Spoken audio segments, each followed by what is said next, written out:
I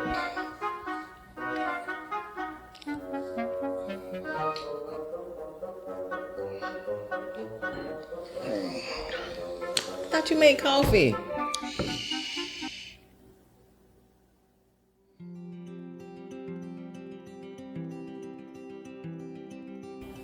What's up, everybody?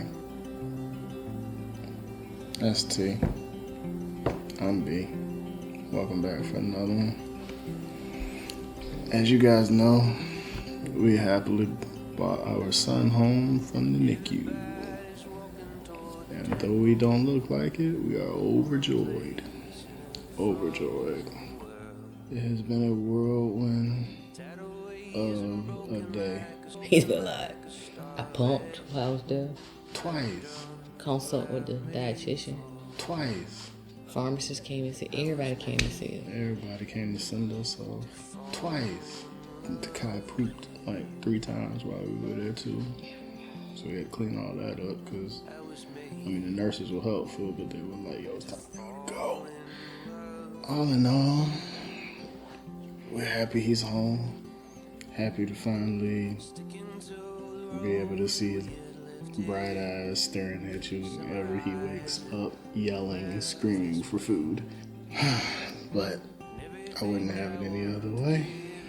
I'm so excited for what comes next, although it is currently 7:30 in the morning and neither one of us have gotten any sleep. Mostly because of T'Challa, not because of Takai. T'Challa just, every time Takai even murmurs, T'Challa is going crazy because he has no idea what a baby is. And he just keeps barking. But either way, it doesn't still the rain. It doesn't still the shine from me having the joy of, the second joy of my life. The first joy is cigars and whiskey. Wait a minute. Yeah, I'm joking. My middle name is Joy. It's not me. I said it's the second joy of my life. Alright. Go ahead. But basically, we just wanted to let you guys know first. We made it. Yeah, we made it. This is the first couple of hours of having a baby in our house. We are no longer free adults to do whatever we want to do. That's so weird. So freaking weird. I've been free for 44 years, y'all. I made it 33, but... Don't make it seem like you 11 years younger than me. You only 10. Yeah, I'm actually only 10 years. I'm just a cougar. I'm not a mountain lion. I learned that the other day. Mountain lions. You a mountain lion if your spouse is more than 10 years younger than you. I'm a cougar, okay? I'm not a mountain lion. Okay, I'm gonna let you have the rest of this. I'm gonna take a nap. Before we got home, I think the only thing I worried about was the car ride, bringing him home. Like the car seat. Atlanta traffic. Y'all know it. 5 o'clock on a Friday. I do not like the way baby car seats are designed. Like, I just feel like them things, you go over a bump too fast and the whole thing just going. We got on the road. It usually takes 30 minutes to get to the hospital and back. And to 30 minutes there and back. No, I'm sorry. It takes 30 minutes to get there, 30 minutes to get back. But it takes more than 30. Not for me. We were more so worried about him getting hungry or having a bowel movement or just getting fussy. And But his neck was bent like that, so that scared me. But that's how he still sleeps, neck bent. But that's probably normal for babies. I feel like, once we got home, like, it was just perfect. He was still sleepy. We took him up to the baby to our room where he's staying with us for the next couple of months. And it just was like, yo, we got this. It's on and popping. We done got the best parents in the world award. We're doing that daggone thing. I'm obsessed, of course, with my baby. God is so good. We're so blessed. Everyone has been so great to us, and I appreciate all the thoughts and prayers. I know I say this all the time, but I cannot say it enough. So honestly, I know I look crazy, but my excitement and my joy to have my little bundle of joy at home supersedes any sleepiness, any hunger I feel, because it's just surreal that first of all, I have a baby. I'm a whole mama. I'm somebody's whole mama. And I got a baby daddy. And the baby. Oh my God, and he's adorable. Like, how did I make this perfect being? Like, it's crazy. Anyway, he's perfect. This is perfect. I know it's going to have its struggles. And I get what everyone said. They say, sleep now. You know, like, it's really crazy that it's not just us. They told us to sleep all week. I couldn't sleep. That's how you going to tell me to sleep? I got to clean. My baby coming home. I got to clean. I make sure his clothes are clean. You know, rewash everything. Whatever, all that good stuff. But yeah, we probably are feeling a false sense of, false sense of like we can do everything. We're gonna be super parents, but we're getting our routine down basically.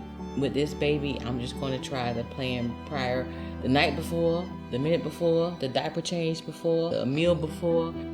But some things you can't plan for. Some mistakes and some things you just can't even, prevent. So trying to, of course, get everything planned ahead. Of course, we're all excited and we're all trying to, get everything right. We brought everything. The NICU was nice enough to let us bring everything that was in that room, except for the computer. They weren't nice enough. We paid for everything in that room and we're supposed to get it. Every parent knows that when you leave the hospital, you take everything in there, the toilet paper, anything you think you want to take, you take it. They didn't give us nothing. We paid for it. Alright. But the one thing we were supposed to get was the baby formula. The one thing they were supposed to give us. We're new parents. We can't think of everything. They should have a checklist. I've been a nurse for how many years? I have a checklist to discharge. If I hadn't given you everything, it's my fault. I'm going to go back to sleep. They did not give us the formula. So I think I might have panicked a little bit, just a little bit. We called our family, we called every grocery store around trying to find this stuff. Eventually we just called the hospital and we're just like, hey, we thought we were supposed to be getting this. They're like, oh yeah, well, we'll hold it for you if you want to come back and get it. I'm looking at traffic, it's like an hour away. Well, you guys know there's a recall on baby formula, right. So everyone was out. I think I left the house at like maybe 1:45 midnight, waiting for traffic to die down. I don't think I stopped at any stop signs or any red lights. I just went straight to the hospital. My brain was so fried. I was in such a panic. I left the ID that I needed to get into the hospital. I then ran all the way up the parking lot, all the way to the front door. Security stops me at the front door, and they're like, yeah, we need your arm back. I gotta run all the way back to the truck to get that. I come running all the way back. They finally let me to the elevators. For some strange reason, it's midnight, but every single person in the world is getting on the elevator. So I stop on every single floor. Finally make it back to the NICU, get off the elevator. The lady looks at me. She's like, how can I help you? I just had the biggest brain fart I can imagine. I couldn't even remember why I was there.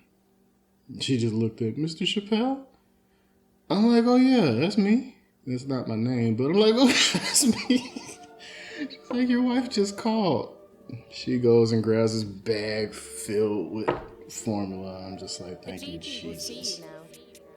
But I'm still panicking because when I left the house, Takai was asleep. And I'm pretty sure he's going to wake up in any second and be hungry. And he left me at home with a brand new baby. And a puppy, a crazy going puppy. Mm-hmm. So rush back home, start preparing all of this stuff. This one comes downstairs and she's just like... With the baby. Why are you making all of this? I'm like... The baby gotta eat. I think earlier that day I told her, I was like, look, you don't need to put your breast milk in the freezer because we need to thaw it out. So I'm like sending him, rushing back and forth. I'm thawing out like 4 bottles of breast milk. I'm like mixing up formula. I got the whole kitchen looking like a whole chemistry set. I'm just going in. And she's just sitting here this whole time just like, why are you doing all of this? I'm like, what do you mean? She's like, babe, we got one more vial in the refrigerator, and I could just breastfeed him. We can just wait till, later on to make the mix. I'm like, but baby, he needs his formula now. She gives up. I keep going. Good old Google lets me know you have to use any warmed up milk within an hour. It was at this moment that he knew. He fucked up.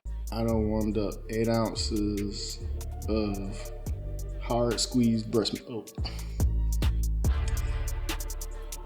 And now basically it has to go in the trash. It's actually 2 days worth of breast milk that we wasted, but go ahead. If nothing else, me, the guy who never panics. Never panics. Have I ever panicked? Never panics. Never panicked.